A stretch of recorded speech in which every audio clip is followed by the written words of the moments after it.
Hey there, and welcome to the Black Narrative, where every story echoes with soul, strength, and a whole lot of heart. Let's dive into today's tale. Amara Bennett sat in her wicker rocking chair, the evening breeze carrying the scent of pine and honeysuckle from Brookside Lakes Resort. At 78, her silver-streaked hair was pulled into a neat bun under a knit cap, her cobalt blue parka wrapped snugly around her shoulders.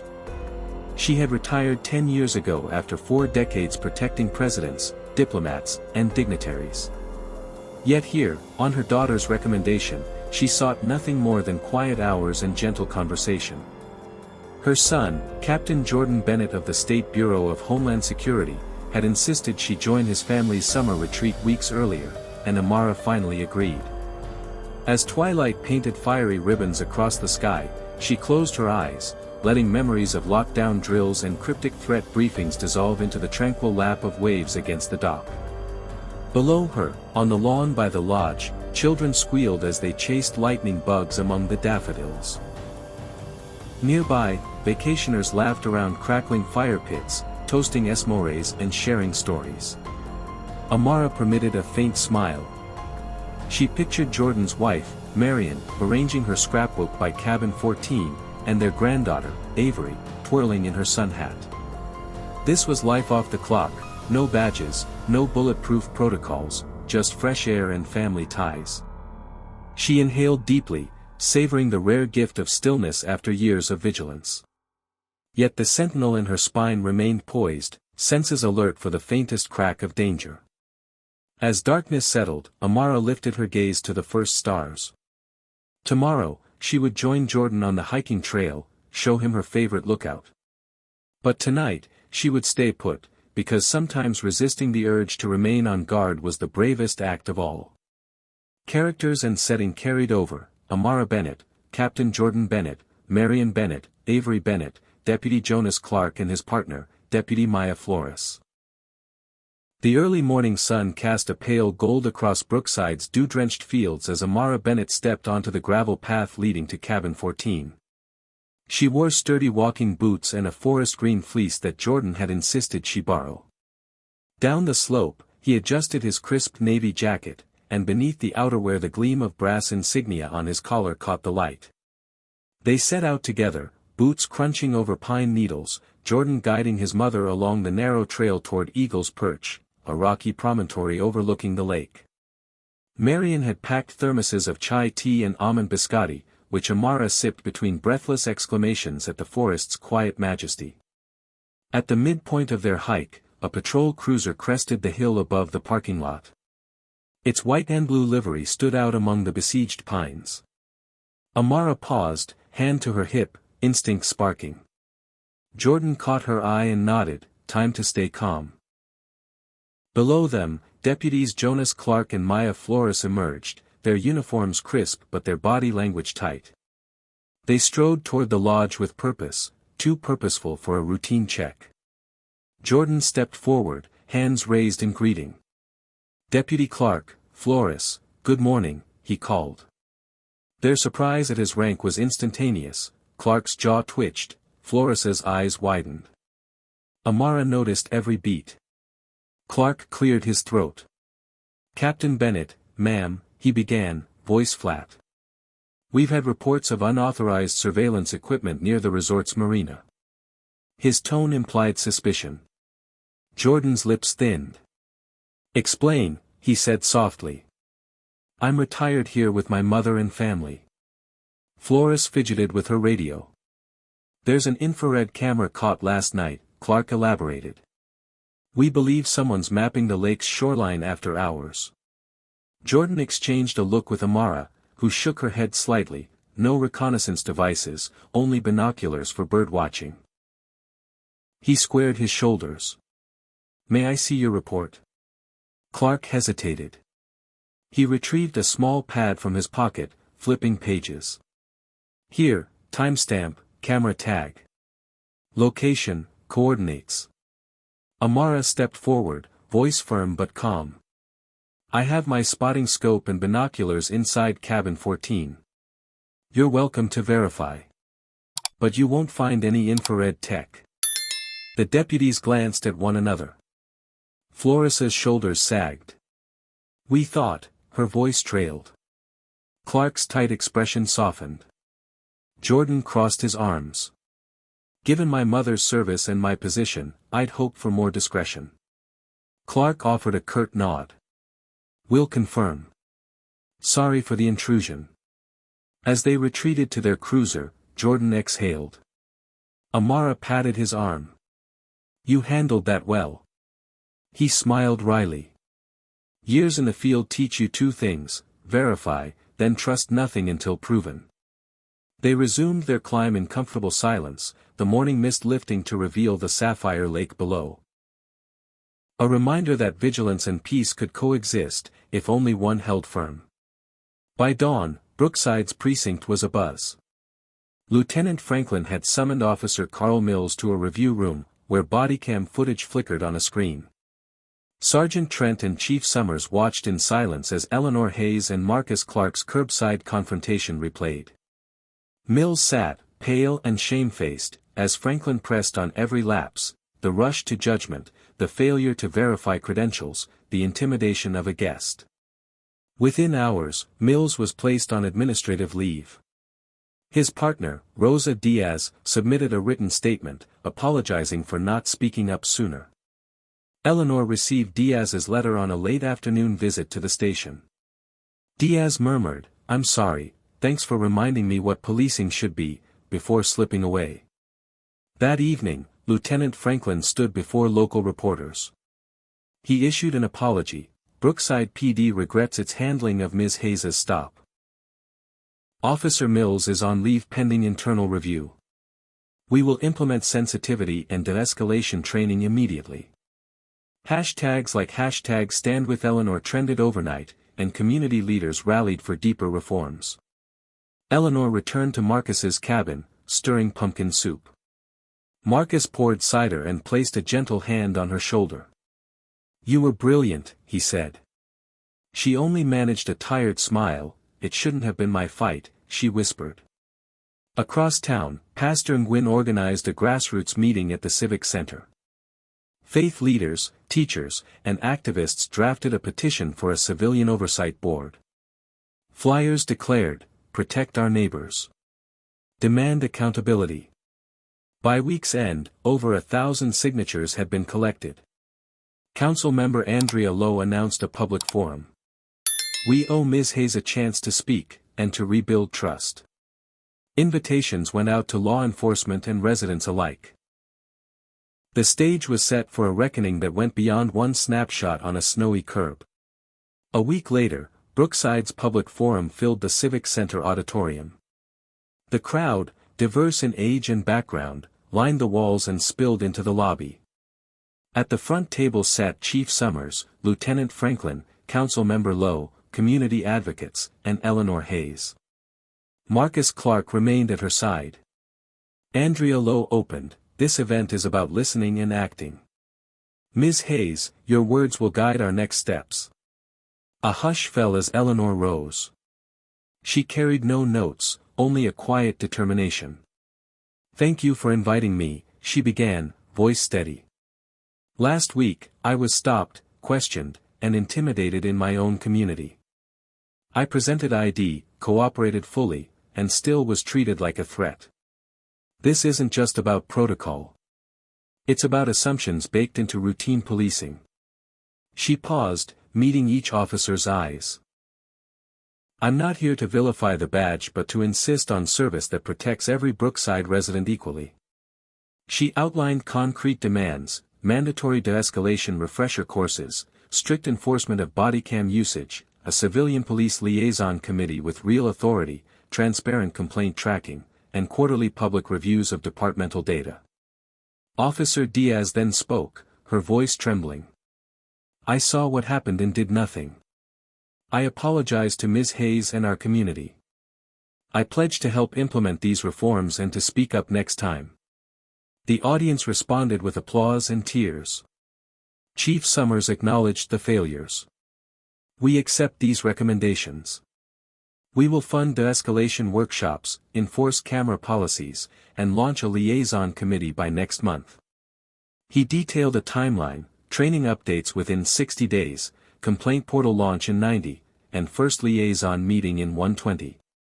After the meeting, breakout sessions transformed audience energy into action plans. School principals vowed to include bias awareness modules, neighborhood groups offered meeting spaces for liaison gatherings, local cadets volunteered to shadow civilian liaisons. At a late-night debrief, Councilmember Lowe marveled, "We went from outrage to orchestration in hours." Marcus Clark replied, "That's the power of focused empathy." In the days that followed, banners appeared across Brookside, "Dignity precedes authority." Lawn signs showed Eleanor's silhouette with the hashtag Brookside Accountability. Lectures at the high school, workshops at the church, and small group discussions at the library kept the momentum alive. 2 weeks after the forum, Senator Adrienne Reed visited Brookside on fact-finding mission for her Public Safety Accountability Act. She toured the newly formed Oversight Suite, met liaison volunteers, and sat in on training simulations. She praised Brookside's rapid reforms. "Your city is a model for the nation." Inspired, a coalition of civic leaders drafted model legislation. Local activists and police trainers collaborated on language mandating statewide body cam enforcement, civilian review boards in every county, digital portals for complaint tracking, and data-driven bias audits. Reed's bill, co-sponsored by legislators in both chambers, promised federal grant incentives for compliant municipalities. Back in Brookside, the Oversight Suite held its first community cop picnic at Elm Park. Officers and residents mingled over barbecue, shared feedback, and forged personal connections. A retired teacher, Mrs. Abrams, led a circle of elders sharing stop-and-frisk experiences. A high school debate team rehearsed public testimony for the state committee hearing. At the state capitol hearing, Reed introduced Brookside's delegation, Eleanor Hayes, Marcus Clark, Councilmember Lowe, and Officer Diaz. Testimonies highlighted transformation born from a single wrongful stop. Eleanor's measured account, Diaz's candid apology, and Lowe's data-driven policy analysis swayed skeptical legislators. Amid thunderous applause, the bill passed committee and headed to the floor. Brookside's methods, liaison committees, mandated training, transparent reporting, became templates for national best practices. Municipalities from neighboring states sent delegations to learn from the Oversight Suite and Brookside PD's training academy. Back at home, Eleanor resumed her Capitol grounds shifts. Colleagues greeted her with nods of respect. The corridor's quiet became a recognition of her dual service, cleaning halls by day, sparking reform by night. Marcus continued mentoring new volunteer liaisons, ensuring community voices remained central. As autumn leaves drifted, Brookside's reforms rippled outward. Reed's bill gained bipartisan support. Town halls in other counties adopted the "Dignity precedes authority" slogan. And through it all, Eleanor Hayes quietly held the line. A single act of standing still had blossomed into a movement for lasting change. 6 months on, Brookside's transformation was measurable. Bodycam compliance soared above 95%. The civilian liaison hotline averaged 80 calls weekly, half seeking updates on policy and half offering constructive feedback. Internal affairs dashboards tracked every complaint from receipt to resolution, visible to the public in real time. At Brookside High, debate coach Turner invited Eleanor to address the championship team. She emphasized, "Dignity and respect are pillars of justice." Students painted murals quoting her, "Respect is not optional." Officer Diaz led a restorative justice circle at the Civic Center, guiding officers through scenario drills and community storytelling. She reported, "Seeing colleagues volunteer for extra training, that's the true measure of buy-in." In City Hall, Andrea Lowe oversaw the first quarterly transparency report. Stop-and-search rates had dropped 30% in majority-minority neighborhoods. Complaints were resolved 40% faster, and disciplinary actions rose accordingly, proof that accountability was real, not symbolic. Senator Reed's bill passed both chambers and became law. Brookside's success inspired federal appropriations to expand oversight models nationwide. Delegations visited from across the country, solidifying Brookside's role as a reform hub. Yet through the data and headlines, Eleanor remained grounded. She still served midnight shifts at the Capitol, still checked on neighbors like Mrs. Clark, still stirred soup on cool evenings. The true measure of change, she knew, was the everyday kindness and vigilance of a community determined to do better.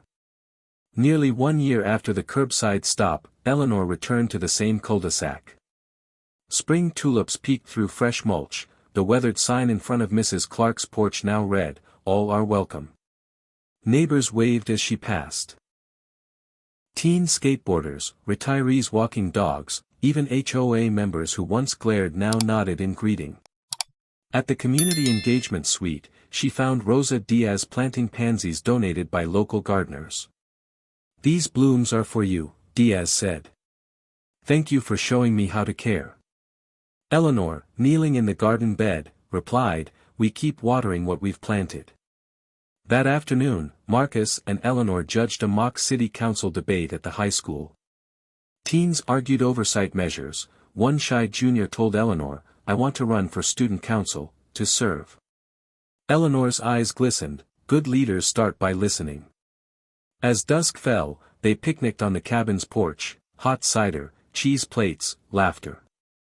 The forest was quiet but for the call of loons across the lake. "We stayed," Eleanor whispered. "And we built." Marcus nodded. "Our presence was our protest." The shoreline lights winked on one by one. No longer symbols of unease, they now marked a community renewed by steady courage and collective care. Brookside's reforms soon inspired neighboring cities. The Brookside-Greendale Exchange Program launched, swapping officers and civilians for peer review workshops. Sergeant Green from Phoenix described Brookside's de-escalation drills as a revolution in training. Senator Reid's Public Safety Accountability Act went into effect statewide. Grants funded oversight centers in every county. And Brookside's Oversight Suite hosted monthly webinars drawing thousands of attendees from across the country. At the National Association of Chiefs of Police Conference, Chief Summers presented Brookside's data, complaint volumes down, community trust surveys up 35%. He credited Eleanor's stand as the spark that ignited comprehensive reform. Meanwhile, Marcus Clark published an op-ed in the Washington Journal. Civic Trust Through Inclusion, praising liaison committees and transparent complaint portals. He urged federal agencies to adopt similar models. Back in Brookside, the Civic Center's main hall displayed a permanent exhibit, photographs of Eleanor's stop, the public forum, and early volunteer recruitment flyers. A plaque read, "Honoring quiet courage that changed a community." Visitors left notes of thanks, and school field trips included reflective sessions on empathy in law enforcement. Eleanor and Marcus continued co-hosting monthly community dialogues, forums where officers and residents shared food and stories, building personal connections that outlasted policy memos. Their weekly routine, shifts at the Capitol, neighbor check-ins, and civic service, remained unchanged, a testament to the power of steady presence. On the first anniversary of the curbside stop, Brookside held a remembrance ceremony at Elm Park. Lanterns bobbed on the lake's surface as Eleanor, Marcus, Rosa Diaz, and Councilmember Lowe spoke in turn, honoring the journey from distrust to partnership. Elijah and Isaiah, now 14, led a youth choir singing, "Lean on Me." Parents wept softly, remembering how fear once silenced them. Eleanor watched her son stand tall, proof that resilience and grace can reshape the future. Later, outside Mrs. Clark's cabin, Eleanor found the once tense neighbor, Ms. Parker, placing fresh flowers and murmuring a heartfelt apology. Eleanor simply smiled and said, "Thank you for showing up." As lantern light faded into dawn, Eleanor stood on her porch, wrapped in a shawl. She gazed at the horizon, Brookside's skyline newly bright with potential. Justice, she realized, wasn't a destination but a daily choice. Across the lake, cabins glowed in welcome. She closed her eyes, breathed in the pine-scented air, and whispered, "We belong. We're here to stay." And in that stillness, dignity roared louder than any siren ever could.